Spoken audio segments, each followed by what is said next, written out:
Hello guys, last configuration देखते हैं, common collector configuration, right. So common collector configuration में हमें अगर बाइसिंग करना है तो हम कैसे करेंगे? We will do the biasing such that your base emitter junction should be in forward bias. तो ये जो एनोड है ये positive terminal of the battery को कनेक्ट किया, ये जो कैथोड है ये negative terminal of the battery को कनेक्ट किया, बचे हुए बैटरी के जो टर्मिनल्स है वो ग्राउंड को कनेक्ट किया। ऐसे याद रखना है, ये हमने देखा था, right. So this is configuration of common emitter configuration, right? A common collector configuration, so that base emitter is in forward bias और automatically collector base कैसा जाएगा आपका, reverse bias में चले जाएगा, right? Now what is current amplification factor in this? Current amplification factor को बोलते हैं gamma. What is current amplification factor? Gamma मतलब क्या?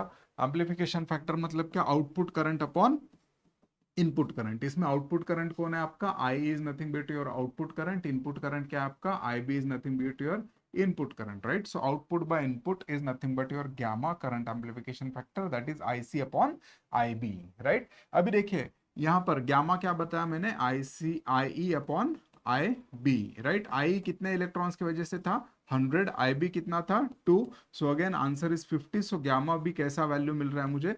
far greater than 1. So this is also useful in current amplification, right? Now if I want to find the relationship between beta and gamma, तो मुझे पता है ना I is what? I is nothing but I B plus I C. तो ये मैंने numerator को लिखा I B plus I C, right. So separate करूंगा तो I B by I B 1 plus I C by I B, right. So gamma is equal to 1 plus I C by I B. But हमें पता है ना what is I सी?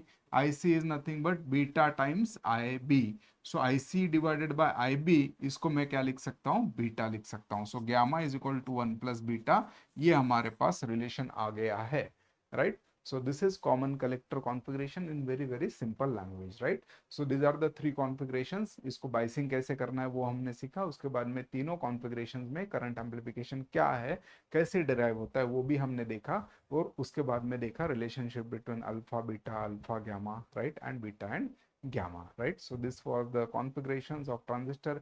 ये बहुत बहुत important topic है कॉन्फ़िगरेशंस, राइट। अगर आपको ये नहीं समझ में आ रहा है तो थोड़ा स्पीड स्लो करके देखिए, आपको बिल्कुल समझ में आएगा। और ये पूरे सीरीज जो है ना ट्रांजिस्टर का, पहले से यहाँ तक देखिए, so that you will not miss any concept. और आपको अगर कॉन्सेप्ट समझ में आए तो ट्रांजिस्टर बहुत ही ज्यादा सिंपल टॉपिक है, राइट।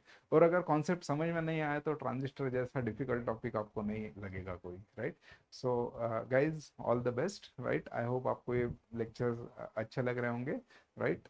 मुझे कमेंट में बताते रहिए कौन से न्यूमेरिकल्स लेने हैं या फिर कौन से टॉपिक्स आपको चाहिए, so that I can come up with that topics and numericals, right.